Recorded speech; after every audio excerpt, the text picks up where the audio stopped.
Okay, we're gonna open up the meeting. Today is the October 21st Board of Health meeting. And first order on the agenda is for us to review and accept the minutes to the meeting. And we'll give my fellow commissioners a minute to read, and I'll look for a motion to accept. You did, okay. Yeah, I make a motion to accept the minutes. All those in favor? Aye. Aye. Okay. Lisa, you want to talk about letter to tobacco retailers, RE flavors? The letter was included, but Joyce was just here earlier and left these briefs. I believe there's some additional information attached to it. And Joyce, I'll let you go over it if you don't mind. No, not at all. So if you look at the letter, the front says immediate attention and it points out the language in state law.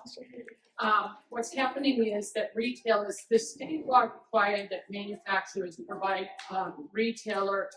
letters to the retailers attesting that their products are not flavored. And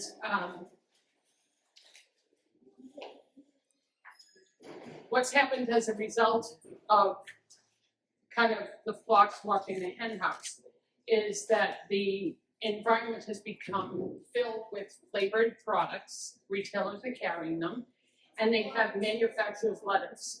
The letters are absolutely known to be not true, misleading, deceptive, and therefore all of this, I'm just going to put this on the floor, all of these products, I'm going to show you some. All of these are vape products, they're all flavored. And they're off limits too, right? Well, we say they're off limits, state law says they're off limits, but the manufacturer's letters are saying you can have them, so the retailers think that they can. And I'm just gonna have you guys take a quick sniff. These are the pouches which have become, Minty to me. oh, well, it gets even better. These are the products that have become the fastest rising products among young people. And they're flavored. So there's peppermint, there's wintergreen. And the other thing that's a big problem is they're also really high concentrations of nicotine. So one of these pouches Nicotine pouch. in this one that has 12 milligrams, the pouch in here, one pouch has 12 milligrams of nicotine just in the pouch. That's more than a whole pack of cigarettes. So we feel like we being tobacco control, myself and my colleagues, came together. We've done a smell sniff test, which has been held up in court in a Yarmouth case and again in Framingham. So we've upheld the method of determining whether things are flavored, either by a group of us testing them, smelling them ourselves like you just did, or tasting them. So it was our proposal to send all the retailers a letter and name full brands that they won't be able to carry because the letters that they have are not accurate.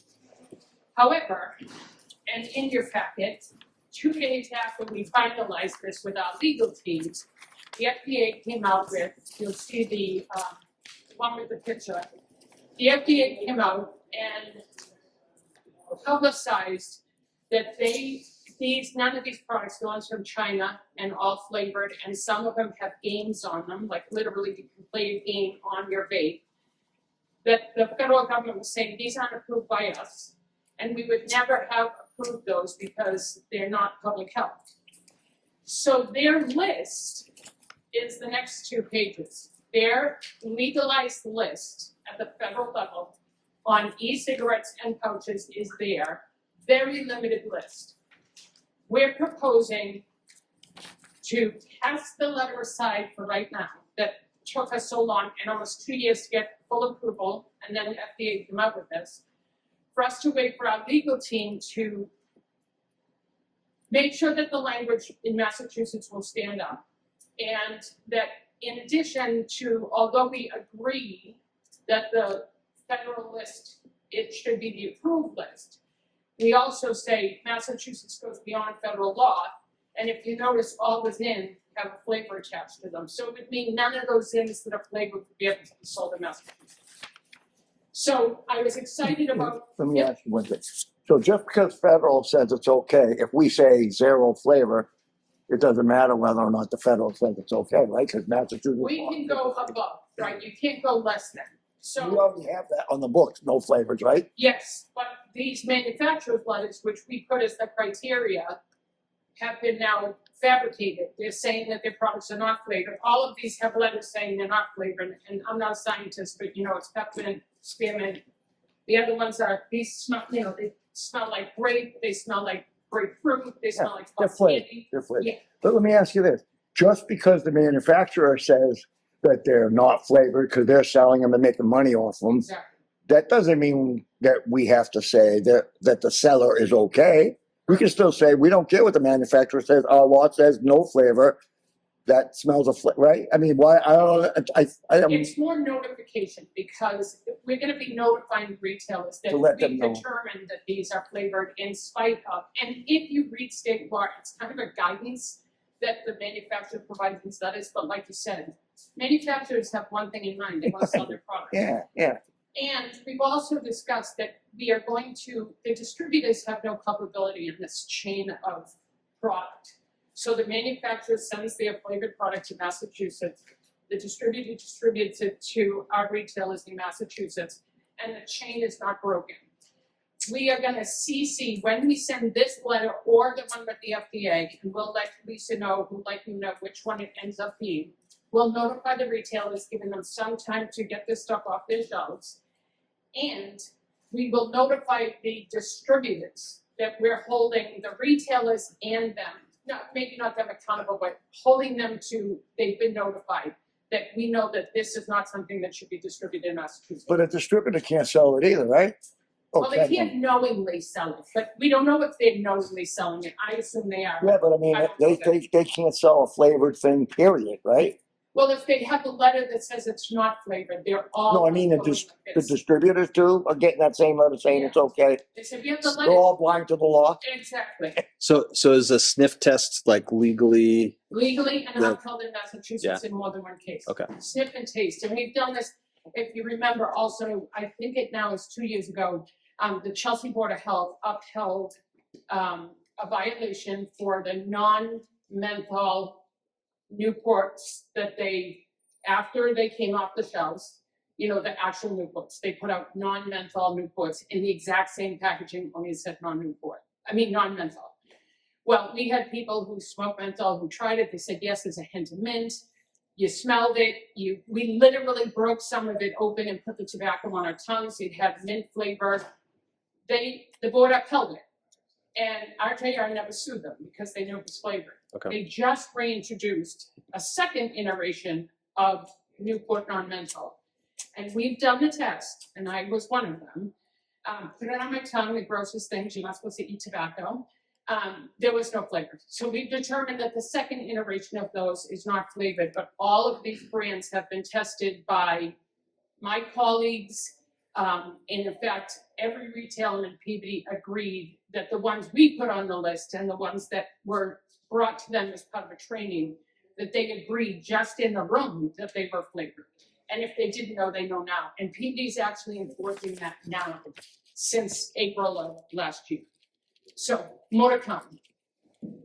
So you're looking for a motion to notify them, or you're just telling us you're gonna notify them? No, I'm gonna notify you when we finally send out the letter. This one we were gonna send out, I was hoping for approval for it to go, but with the new FDA information, we're gonna hold off until we find out if we're really gonna reduce the limit and say, we're not gonna identify the brands, we're gonna tell you these are the FDA ones that are approved.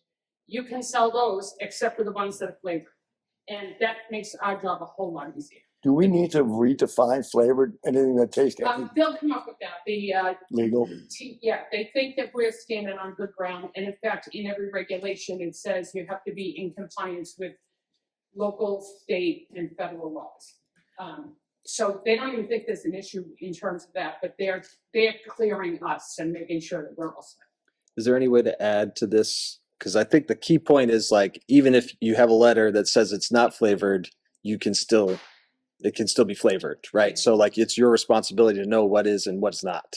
And that is in the letter we wrote, that's in the language of the letter. It's in it, but I don't know how clear that is. Like, if that could just be explicitly said, like, even if you have a letter, that does not mean that it does not And it will be Fine. easier when it says not only not a flavor, but only these like 10 products. But we'll also do that as part of our training. Wasn't part of the strategy is that they just come up with a new brand line when like Yes. you identify all these ones and then they just make brand new ones. Yes. But FDA has a really difficult approval process. Right now, the government shut down, so there's nothing happening, but their list is short. And it sounds like they're going to, now, we don't want to enforce federal law. We're not in their jurisdiction, or we're not even identified as an enforcement agent for them. That's why we have to adopt it locally for us to be the enforcement authority. But we'll stick with that smallest number because it's the most practical. Otherwise, these waves are coming in. Because mass law can supersede It federal, correct? Could be a higher threshold. can't be lower. Okay. And the list you gave is not allowed, and the FDA list is ones that are allowed by the FDA.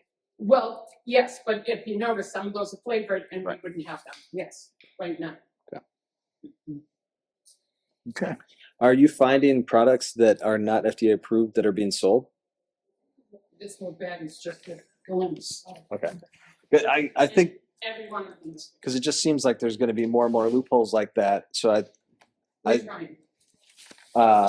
so I think it just making it clear, like you're not off the hook, even if it says and Exactly. in We perpetuity. have some accountability to the procedure too. And when we were talking with the legal team at the statewide meetings, one of the lawyers was like, I'm trying to think of another like consumer protection. I go, how about gluten? A store can't say this is gluten-free if it isn't. And she goes, oh, I'm sitting here recommending, you just thought about it. I go, this is all I do. So it's a consumer protection issue, and that's why it's not just okay to have a letter. Right. You know, you've got to be involved.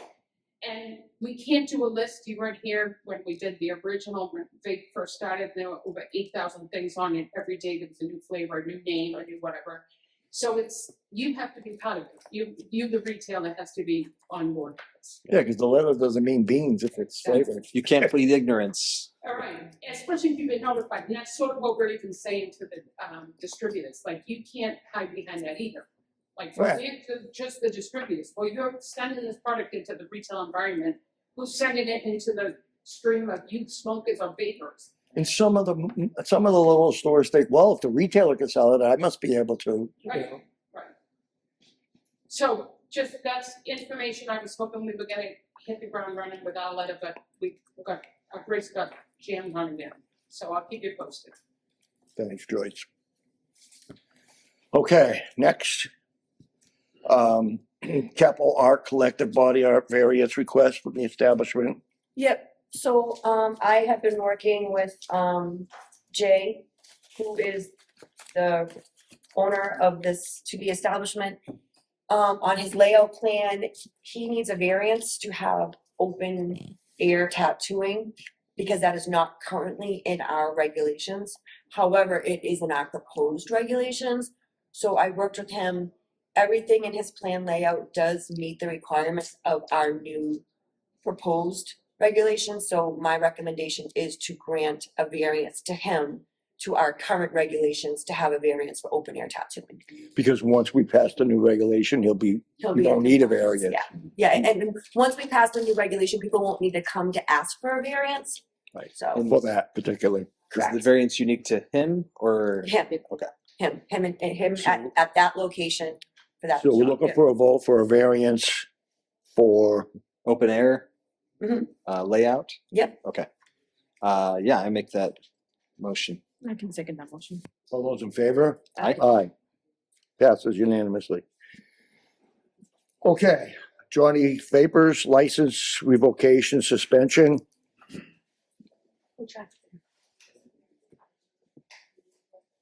Come up and sit in the front. Nobody likes those new chairs?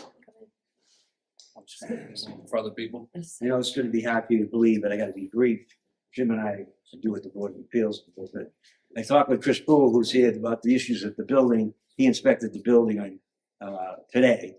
And those deal with the ownership of the location where Jolly Vapors was located. With respect to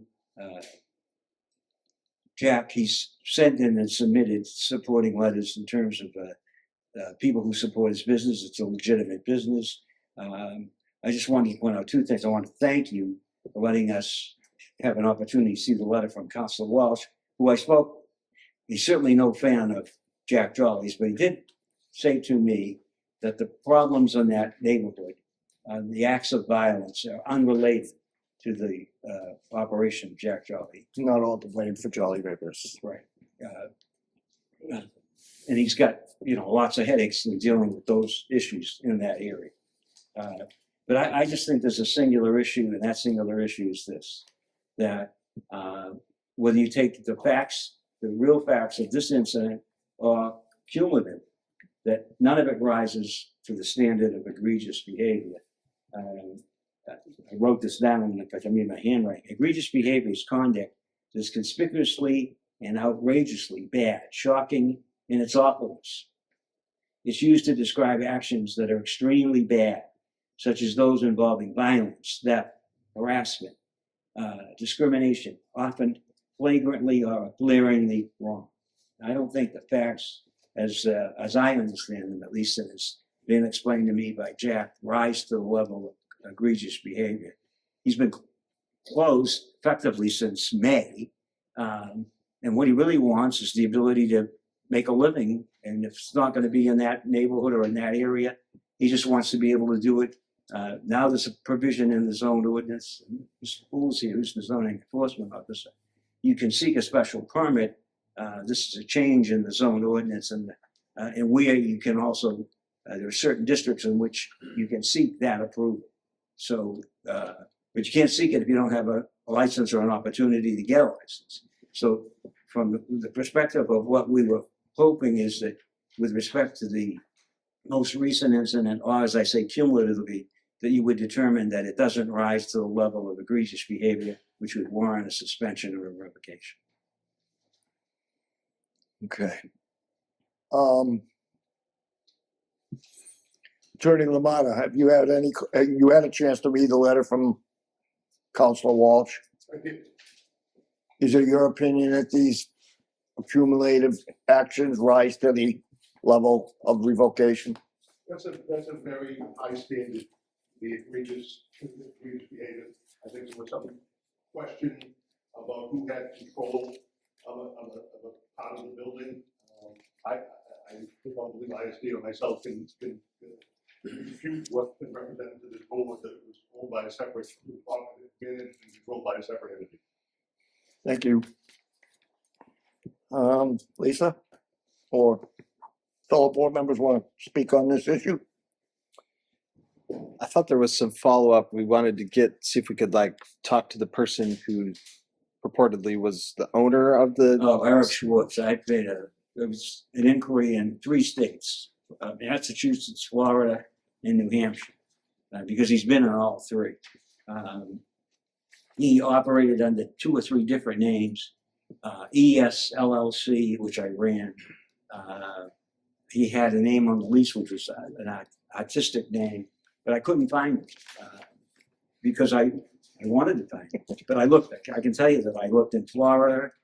People gave me leads. I looked in Florida, New Hampshire, and here in Massachusetts. He would come, as I understand it, he would come and go. He wasn't always at that location. Well, that was his private space, according to what you guys said, right? Not what I say, what the landlord said. Yeah, that it's not part of Jolly's Right, business. right. Yeah. And I think Chris is here, he can tell you that they've cleaned out the building, and Jack tells me he took it on himself to do not only what he needed to remove, but whatever else would help the owner of the building. Well, I was there today after having an inspection arranged several weeks ago. And I think last time they were before you, it was represented to you that all the stuff was out of there. I don't think that was the case on that day. There was a moving truck at the property yesterday. I went this morning, all of the material is out of there now.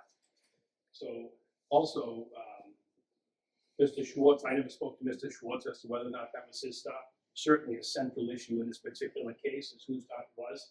He's not here. They used to be business partners of some type, so if he was here to claim it, he'd claim it. And keep in mind, that shooting was 2 weeks before I got to the property. And 3 days after I left the property, all of that stuff was gone. Maybe because they're worried DOR would seize it or somebody else, but that invoice was in that room with all of that flavored bean product. Mr. Jolly had access to it. It was gone 3 days after I was there. It was removed because they knew it didn't belong there. What's that? You're saying that it was removed quickly because they knew it didn't belong there? 100% that's my opinion. If I may. It was removed because the door was left open. He didn't feel it was safe there. And he was already in the process of moving it out before you guys even found what you had found. So you were able to talk to him? You were able to talk to him? I mean, I was in the same building as him. But I guess this happened when? The clearing out the Right material? after the shooting. Okay. And I wasn't completely out of the building. I had a few larger items.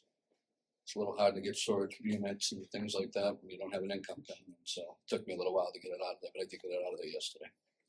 You got a right to be at the building. I can tell you this. When I received the counselor's letter, it disturbed me because 99.9% of the time, we always support staff and elected officials that come to us with a particular issue, unless we have proof that they're lying or they're wrong or something's out of whack.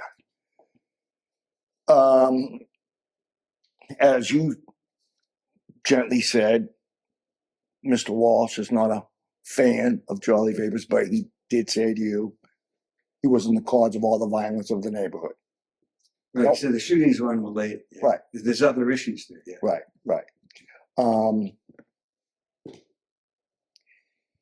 I guess I'm looking for a recommendation, or if we want to speak on what is the intent. Do you want to discuss what we can and can't do? We can revoke.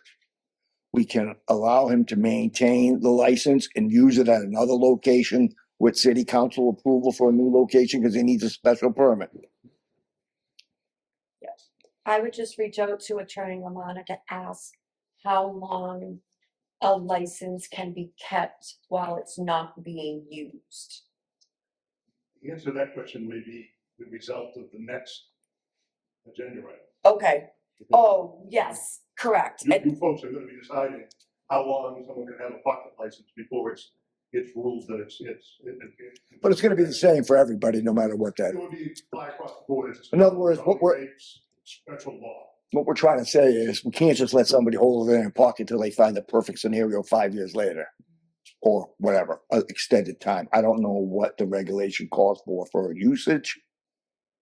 I'm not aware of that, but I mean, we're also discussing you can't transfer to a new location, correct? This is still pending on the court. No, I think, as I understand it, and Mr. Poole's the zoning enforcement officer, you need a special permit now to go to any location, because I think there's a name for this kind of retail. Sensitive retail.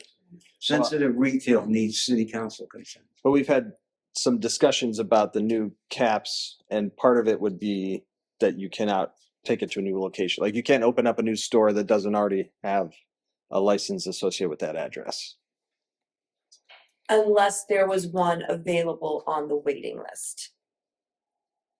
So one of the issues is that we've had a waiting list, and we're looking to basically eliminate having a waiting list. And For don't regular- currently- We do not have anybody currently waiting. So I think part of it is that even if you continue, we pass these new regulations, you have to do it at that location, and you would have a limited amount of time depending on what the pocket cap is, like how long you can keep it. So when we talked about a pocket license, and please correct me if I'm saying something incorrectly. When we discussed the pocket license, it was the idea that someone was in business and kind of had voluntarily shut down to go on vacation or go do something, and how long are you going to be allowed to hold a license that you're not utilizing? We talked about the difference of there's a location in Lynn that shut down because they were doing all their gas pumps over, and we didn't consider that the same as someone just ups and goes out of country for a while. Right. I think one of the things that we were discussing was having an ability for someone to come to the board to say, like, my business was shut, my building was deemed uninhabitable, for lack of a better word. I need to relocate because of zoning, that we would allow someone to maintain a license in that way. Because it was through no fault of his own that Correct. the existing space became uninhabitable, Correct. whatever word you want to use. And if this is, I do feel, I will say it, if we passed these regulations, I don't know if we should be making that decision on Jolly Vapes tonight and the retiree cap decision tonight, because that's two big decisions that affect each other tremendously. And if we were to, I think the idea that, you know, Jolly Vapes needs a little time to relocate and go through a special permit process to find a new location warrants giving him time to do that if we allow him to keep a license.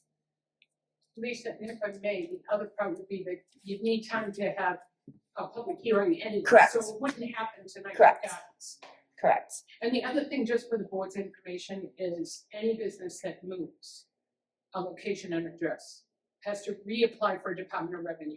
You can't carry a DOR, you're not supposed to carry ours either, but they cannot carry a DOR permit from one location to another. That's a standard thing no matter where you go, right? So just, that's just a point of information. He'd have to reapply for it. If he was granted a permit, he'd have to. So he needs reapply. more time even in. And we also did discuss that because there are currently 2 adult tobacco licenses available, and that was a mistake from when we changed the ordinance previously, it was only supposed to be 2, one of which is Mr. Jolly's.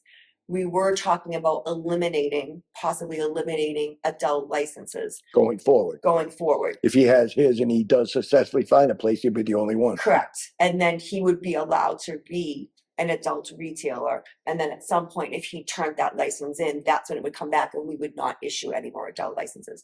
So I think we kind of, I think in fairness to the situation and the fact that we haven't, to your point, had a public hearing on these things yet, we need to make our decision based on what we think, what Mr. Vitale stated, like, is it an egregious enough that we're going to say, even if the city council gives you a special permit, the Board of Health will not give you a license. So, I mean, that's, I think, essentially that's the first question. And if we say we're going to allow you to maintain a license and not use it, how long do we allow someone to maintain the license without being used? And do we need to ensure that what we allow for Mr. Jolly, we allow for in the regulations? My building burnt down. I had to pull up all my gas tanks and, you know what I mean? Things No like that. fault of their own. Correct. I think the difference was the people who are like leaving the country for 2 or 3 months and are just kind of up and going, and we don't know what's even going on with the business. Whereas we have someone here who's like, hey, I'm out of business right now because I got kicked out of my building, or hey, my building burnt down, I'm looking for a new location. Well- I think certainly we all expected that there would be some of those exceptions to be able to be made, and a process for those exceptions to be made in the updated regulations. Yeah, I figured part of the regulation would be that you just need to inform us and we can Correct. talk about that. But Correct. if you don't say anything, Right. then it expires. So now you've got me totally confused. Did I What confuse everybody else? are you recommending that we don't vote on his now? I do recommend that we vote on Mr. Jolly. It's been 2 months, error on my part last month, not getting the letters out. I think in fairness, you guys have had a chance to read his support letters, which were in your packages, the letter from Councilor Walsh, the history, and I think the first decision to make is whether or not this board will allow Mr. Jolly to maintain or get again another license, a tobacco license. Another location. Knowing also that it has to go through city council first. We can't grant that's correct, right? It has to go through city council first, Attorney Lamana? Okay, yeah, they have to get the special permit before we can give them a license. So I'm gonna put you on the spot, too. You think it's egregious enough to suspend his license? Dude, I think you told a line a lot. I don't, when I hear what Mr. Vitale, Attorney Vitale says, I don't necessarily know that it is. I just really do think though that, you know, the idea is that in public health, we don't want tobacco. We don't want vape, we don't want any of that stuff. And when there seems to be a lot of neighborhood complaints, maybe things will be different in a different location. I don't know. Clearly that whole building wasn't being utilized the way it should have been utilized. And maybe that was what contributed. Through no fault of his. Oh yeah, agreed. Yes. Yeah, I'm sorry. I didn't mean to imply that. You know, I don't, you know, we pulled you in once, we pulled you in twice. If we have to pull you in 4 or 5 times, we'll pull you in 4 or 5 times. The previous ones were me trying to do something for the. I know, and nothing bad happened out of that, but it was just kind of an opportunity to say, hey, listen, you know, here's how it's going. So, I mean, I guess the thing I'm struggling with, like, we're not a court of law, right? Like, does it look real suspicious? It sure does. So if you were to ask my opinion, yeah, but I don't, like, if we look at the facts, I don't think I would be able to stand and say, like, yes, we have proof that he's doing it. So I don't feel comfortable suspending it, but you're on pretty thin ice, right? Like, we. Well, it goes on said that if they let you keep the license and you'll find another spot and you spit on the sidewalk, your license is gone. I mean, look, this isn't about giving anybody a chance or not giving them a chance. It's about, did you violate the law to a great enough of amount for us to have to take away your permit? That's it. That's the question. You said it. I agree with the doctor. I'm not sure. I haven't heard anybody say that they're 100% sure that it definitely rises to that occasion. So what's going to happen? We take it away. He's going to go to court and we're going to lose because there's not enough proof. That's what's going to happen. very well. Chris. So do we have an obligation from a public health standpoint. We don't care about court. We care about the lawyers sometimes. And that's a joke. Come on, kid. You know, and to protect the public from egregious behavior or practices or business practices that would negatively affect populations. That's what our thing is.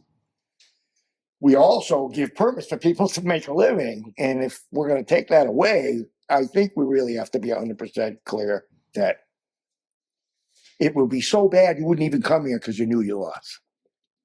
You know, I'm trying to make an example that everybody would understand. I don't feel comfortable permanently suspending it either, to tell you the truth.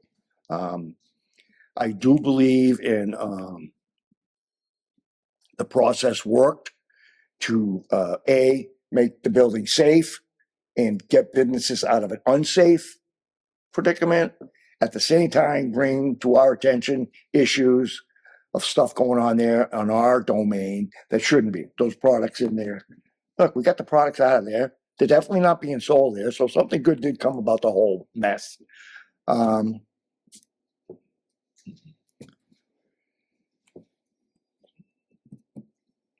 we looking for a motion? You're the chair. So I guess our option is to either revoke or not revoke, right? Like, that's what the motion is. Yeah. Okay. So I make a motion not to revoke the license. You can second that motion. All those in favor? Aye. Aye. Thank you. Before you go, please don't. I'm not going to be here, by the way, but don't come back here with a problem because, I mean, it was close, as the doctor said. You know, It was an unfortunate change of circumstances. yeah. You know, But but actually, you checked out one thing is that from something that started off, well, some good has happened. yeah, The and, you building's know, being rehabbed. He's been out of business for a few months. I mean, the message got delivered. I think it was a blessing in disguise that Councilor Walsh brought some troubling issues to our attention that may not be all his fault, that neighborhood problems. But I can tell you one thing that I felt extremely uncomfortable about, and I'm only going to say it once. I don't like when a representative of the city council, the ordinance officer, says something, someone says he's lying. So that bothered me. That made me say revoke right away when I heard that. Because as I've said millions of times, we support staff, employees, inspectors, whoever, 100%, you know, work with us. I don't want to get into this name calling, you lied, I lied, he lied. We're going to find out one way or another somewhere. So gentlemen, thank you for your patience. I think it was a blessing in disguise that we put it off for a month. Let us think about it more, It's sort of be more fair. I couldn't get our attorney to say you were dead if we went to court, so there's nothing else we could do. All right? I'm sorry, Chris, did you have some? I'm sorry. I would ask him when he stopped business, because in my book, that business has lasted for 5 months. It's not been operated, that'll be relevant to how long it's been holding a market license. Right, I think that's your, Okay, so she the one lost it. Last 5 months, okay. So what I was going to say is, at some point, we will have to come up with language to have a public hearing about retiring caps. And I will have to keep you posted on what those regulations are. Attorney Lamont, I'm sure will guide me as when that will go into effect and when timelines start. Do you have a plan to move forward? with something I like have a this? couple of spots I've obviously had nothing but time on my hands, so I've scouted out a few spots. My plan was to go right in, right after that all happened, but I was afraid of getting revoked. Right. So why go through all the hassle if I'm not gonna even have a license? Why invest all the money then? Yeah. So I didn't move forward. Okay. I hope that the 5 months doesn't bite me in the butt, because one would say, but I mean, if I could get a decent amount of time from this point on, would be, I think would be respectful. well, I think we're giving you a heads up, and we have to do a public hearing anyway, so you at least have a month Time, yeah. at the very least, so. All right, thank you. Thank you. Thank you. Thanks. Thank you. Attorney Lamont, you gotta go too. I think so, right? Thank you very much. Thank you. Sorry to put you on the spot. Thank Thank you.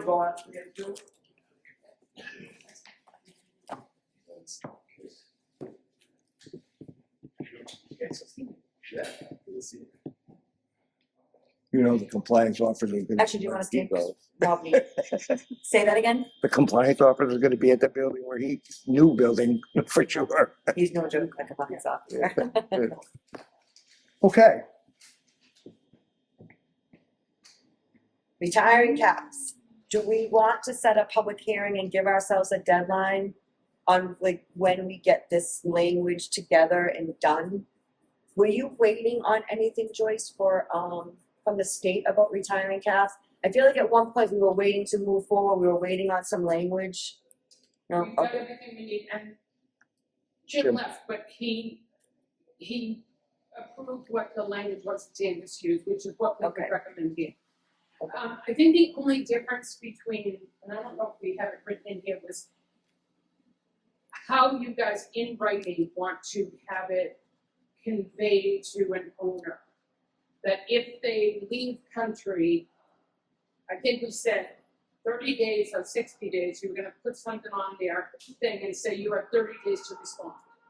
And we just don't have that unique language anywhere else, so if that's the decision, it's no problem to plug it in. But you wanna have that in yours, and that would put, upstairs permitting, down here myself. In fact, I just drove by, I have no idea anything about it, I literally just drove by. It's a convenience store on Boston Street. No knowledge of it. They may not have a tobacco permit. If they don't, I wouldn't know about them other than to drive by.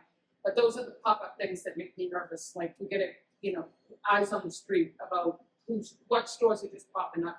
And if they have a tobacco permit or other permit, or should have other permits that we're unaware of, that's all. And I think people come in with literal ignorance of what is required. So I don't think they're, stalking around and trying to sneak in or whatever, but So can you just remind us, Danvers' policy?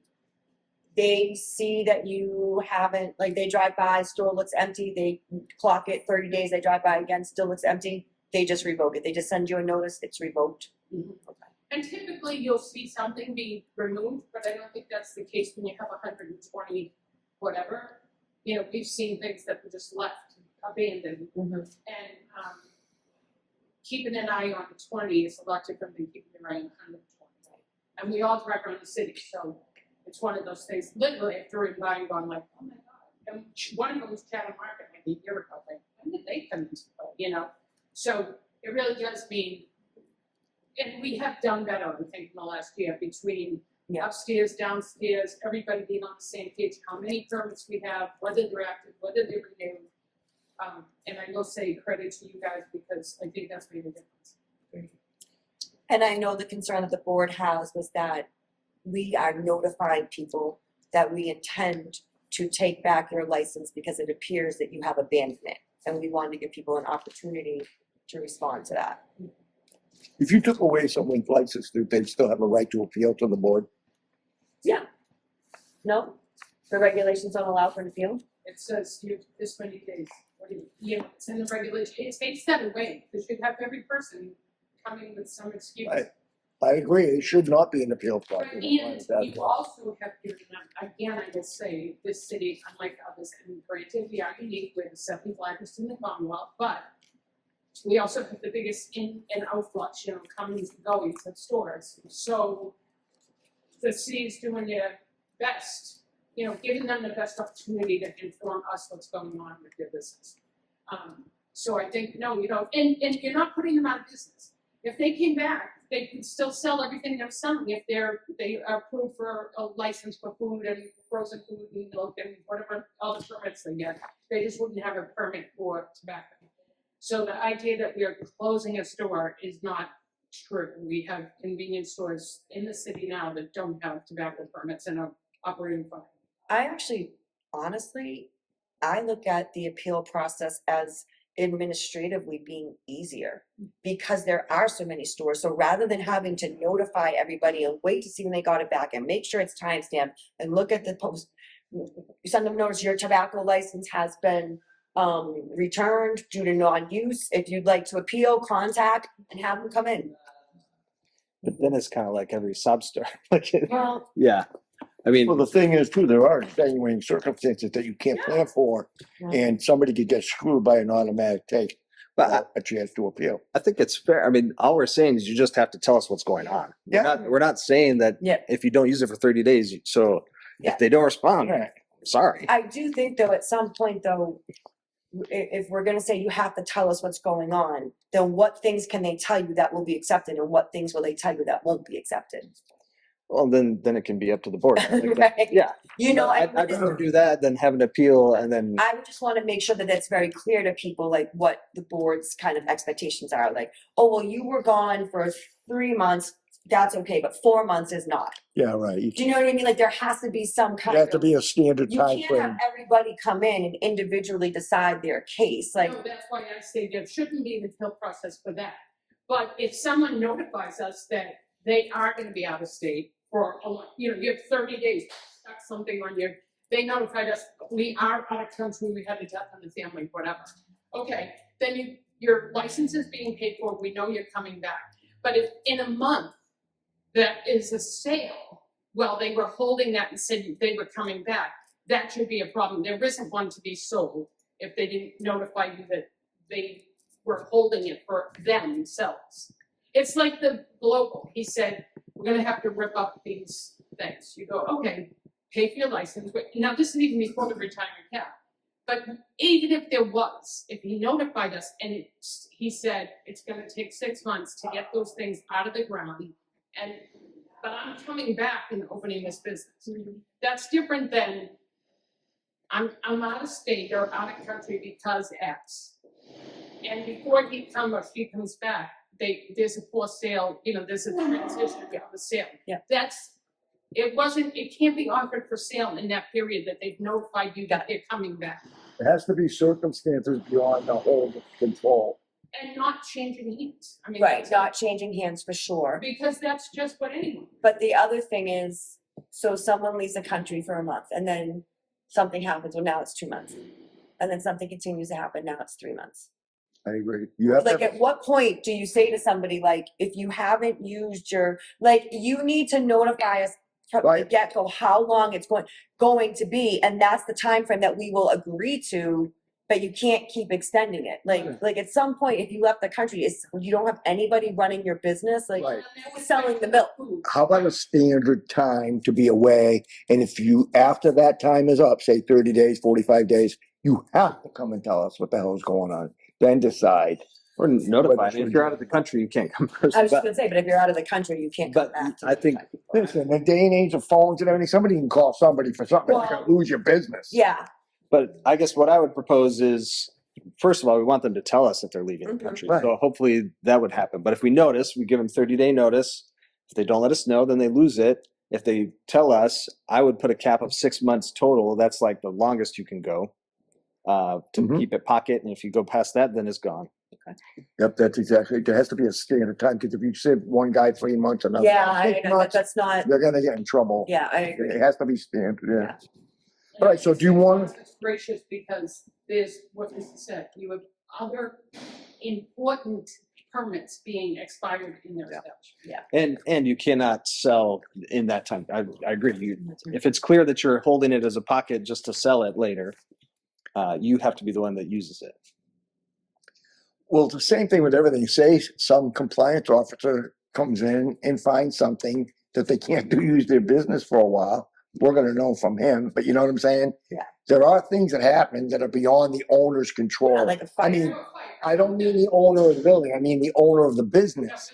So if the owner sucks and he has sewage coming in the basement, you don't fix it for 6 months, that's not the owner, the business guy's fault. PP has a retiring cap just like Danvers, just like we're proposing, and there was a building that got burned down.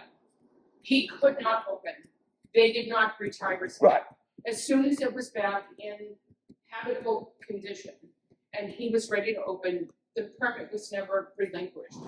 Those are the circumstances we wouldn't even bring to the board, like, because Right. the building burned down, like, you know. Yeah, that's I think what we're extending. talking about is maybe if we use the word abandoned licenses, like licenses that appear that you just kind of like walked away from. Yep. Versus, I did not abandon my license because my building burnt down, or I did not abandon my license because my building got shut down, You right? did abandon though, because you went to France for 6 months and didn't Right. tell anybody and not in Correct. front of the business.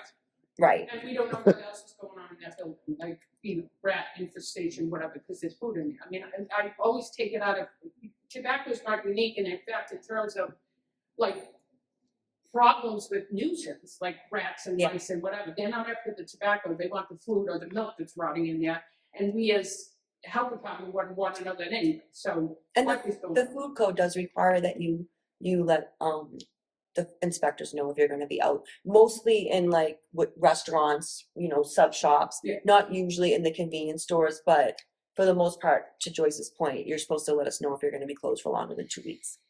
So you're gonna hold off for the retiring caps vote? Well, I don't, This- we I need mean, to, the public hearing? we would need to have a public Set hearing. the- So I set the think what I'm public- asking is like, do we wanna set a date for a public hearing and give ourselves a deadline to finally get this off the table? I would, I mean, it sounds like we need to write out this provision. Yeah. So what I'd like to maybe do is have the provision for you guys at the next meeting, and then we can do a hearing in January, or that, you know, if anybody wants to November, stay in extra December. months. What do you guys think- want? Oh, yeah, we could do it in December. Well, so to that point, November's gonna be a tough month because the first Tuesday's election day, the second Tuesday is Veterans Day. So that brings us to November 18th for the earliest date that we could have a Tuesday night Board of Health meeting. And I am already booked for that night in Salem, just, Yeah. I don't need to be here. Yeah. If you have the. I You mean, wanna do the public hearing on the 18th? I don't, I actually think that we should look at the regulation written as the way we want it. And then maybe from there, have a public hearing in December. So how much did I see you? No, you're saying, no, oh, yeah, almost a whole month, right? Yeah, because today's the 21st to the 18th, yeah. Yeah. So I guess one thing I'd like to, is this the regulation that at the end of our packet? Is that the new proposed regulation? No, that was just there to help support any Oh, questions we okay. had about the Jolly Babe situation. Have we, That's the- have we been given the Danvers one? We, It was in one of the packages, no, it wasn't, because Jim Romana looked at it, sent it Okay. to us, and we haven't presented it to you. Okay. And this one, so can I make a recommendation, it's not in December, because that's like holidays, when you're getting into that month, Especially if you're saying a month from the 18th, you're talking about the week of like Christmas or whatever, everyone, I mean, a lot of people take it off. Yeah, I mean, it doesn't have to be a month, but it would have to be, like, if we had our meeting on the 18th, I'm thinking we meet December 9th. No, I don't. Yeah, because you're right, to have a public hearing on the 16th or the 23rd is just No. not very fair. Is there a way, is there a way of getting a copy of that Amber's regulation? Yeah. We'll do it, we'll get it to you for your next meeting on the 18th. Okay. We'll have it compiled for what you're saying, and Lisa, you and I guys will sit down, so I'm gonna ask you to say, let's hint what was the discussion is gonna be uniquely Lynn. Because and I feel like we've talked about this so many times, I've like forgotten I what know. the actual things are, but Yes. my understanding is no waiting list. When a license is retired, it's gone. And then Right. if you do not, you cannot transfer a license to a different location. It's like attached to that address. I would say the one thing in that for you guys is, because this has also happened like with Danvers, and they did come before the board.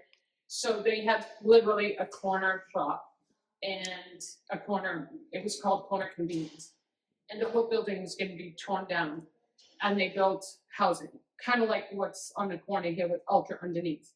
So he came before the board, out of circumstances out of his control, saying, this isn't going to be a building where I can operate. So they gave him, I believe, 60 days to get a new location, and it couldn't be sold.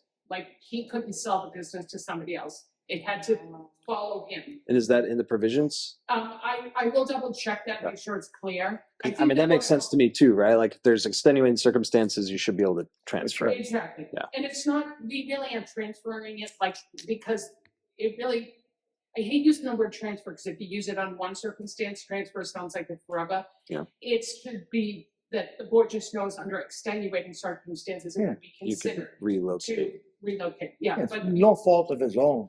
Yeah. It's not his Yeah, fault. exactly, not at all. And he found a place within like this, the allotted time, and he opened and he's operating now, literally around the corner from where he was. And one of the things we're saying too is we're retiring the other adult only establishment cap. Yeah. So there'd just be the one. There'd just be the one, and if that ever got returned back, there would be none. Are we still allowing someone who owns a business to sell their business with the license at that location? Okay, Yeah, okay, that's even in your current regulation. okay, We give- yeah, no, I know it's in the current, I wanted to make sure it was gonna stay that But way. there's a time 30 frame. to 60 days. Yes, Yeah. there is a Okay. time frame. Yeah, And it's, you can sell the business, and again, not a transfer, they have to come in and get the Yeah. license Yeah. to say, I'm buying this business, and that doesn't devalue their business, like, I'm Joyce's Convenience, I sell cigarettes and whatever, Yeah. I'm Mary, I'm coming in to buy the business, okay, this, you can apply for the permit. Okay.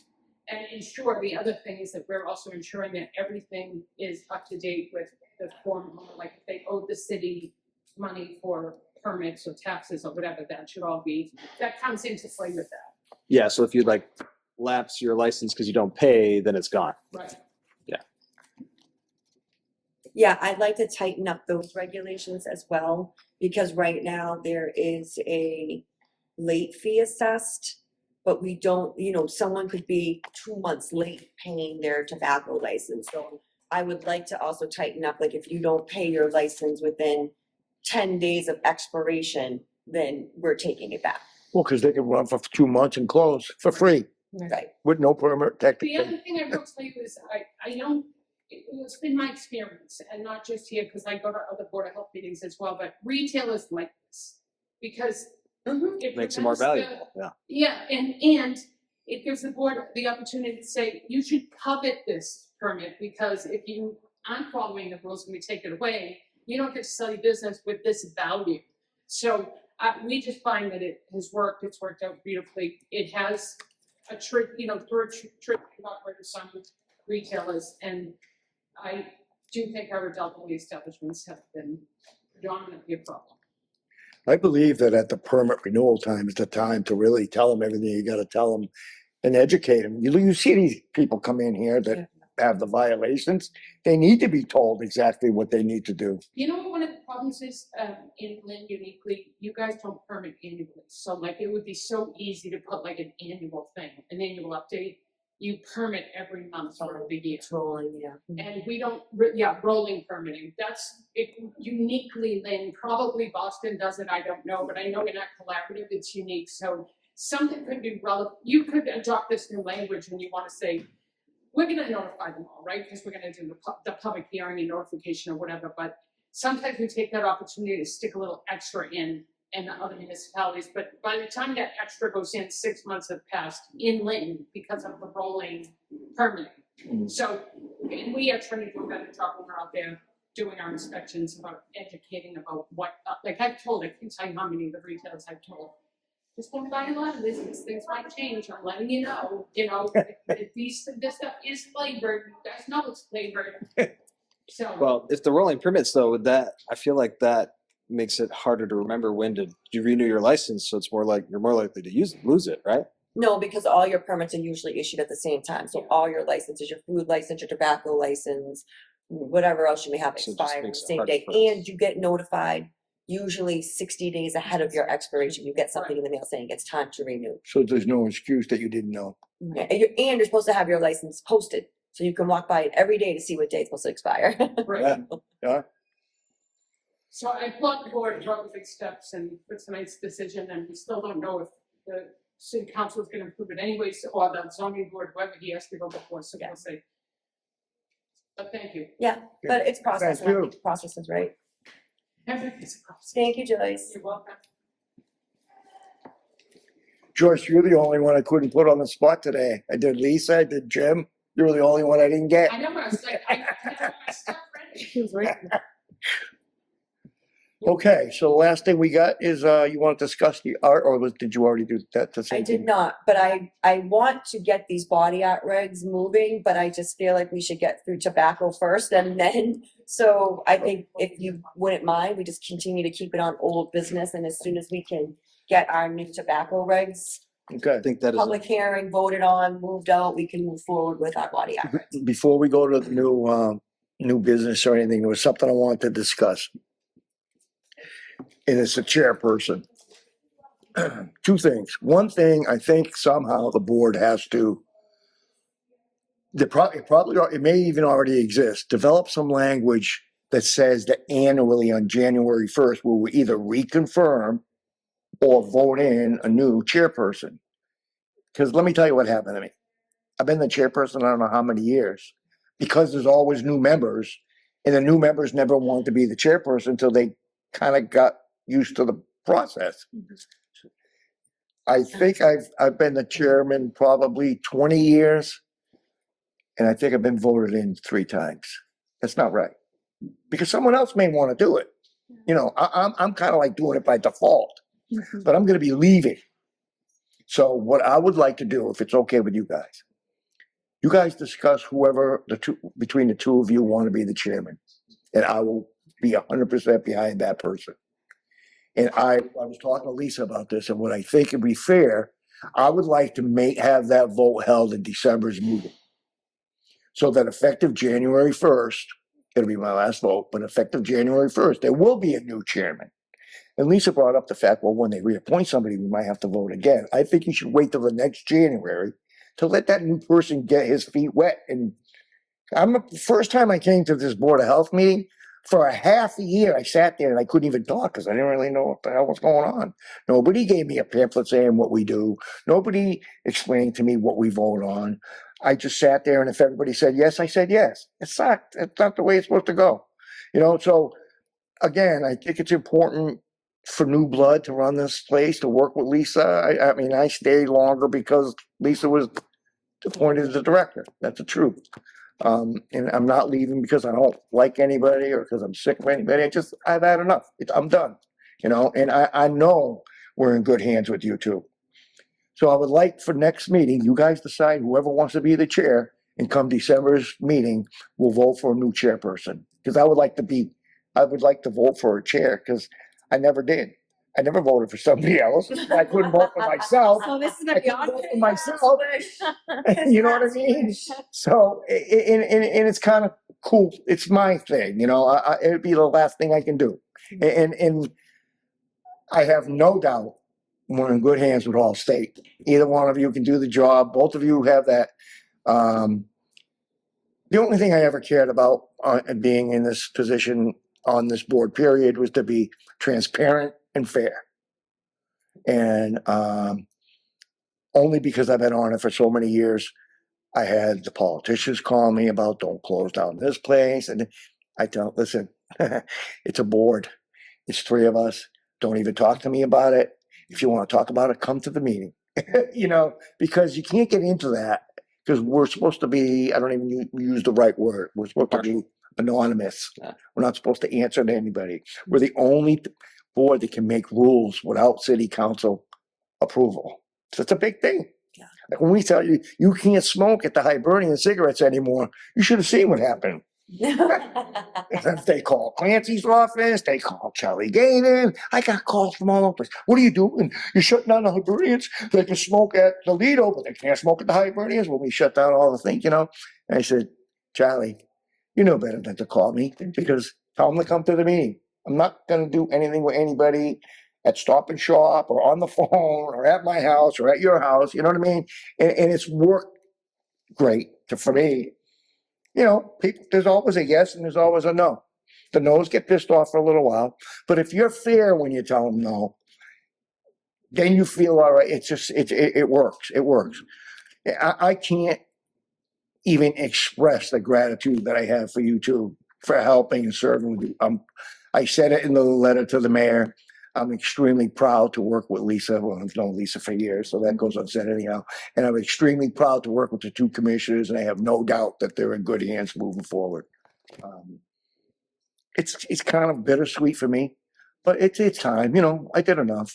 You guys will be fine without me, and never know. I might be sitting on that side someday, and one of you two will be saying, "Quiet," Yeah. because you know I like to talk. But I think that's a good path forward as far as establishing a time to do it. Yeah. And I really think that it has to be one of you two, because you're the only 2 here anyhow. And you should, whoever it is, should do it for 1 year. For 2 reasons. A, to see if you like it. B, you might want to let the other person try after. And C, you'll have a new member for a whole year to work with. And this may be some genius that you say, well, maybe we let him do it. I don't know, you know. But it's fair that way. You know, it's fair that way. Or her. Right. Chairperson, I said. I never said chairman, But you said him. even though I'm a man. So on that note, though, so when are you finally stopping?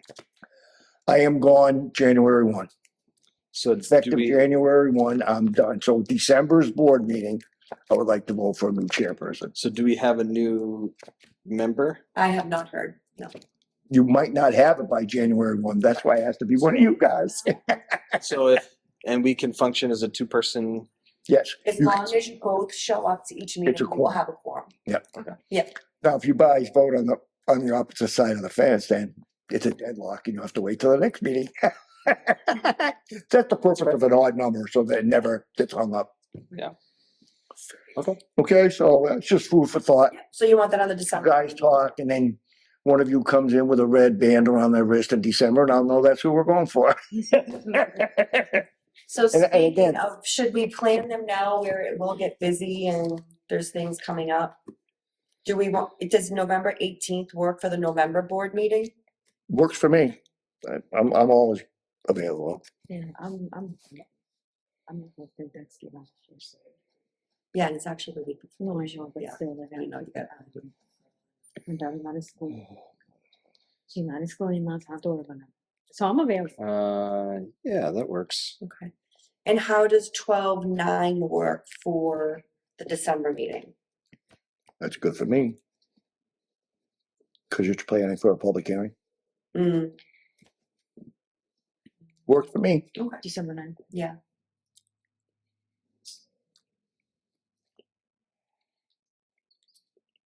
It's good on. Yeah, that's fine. Okay, that works. Okay, good.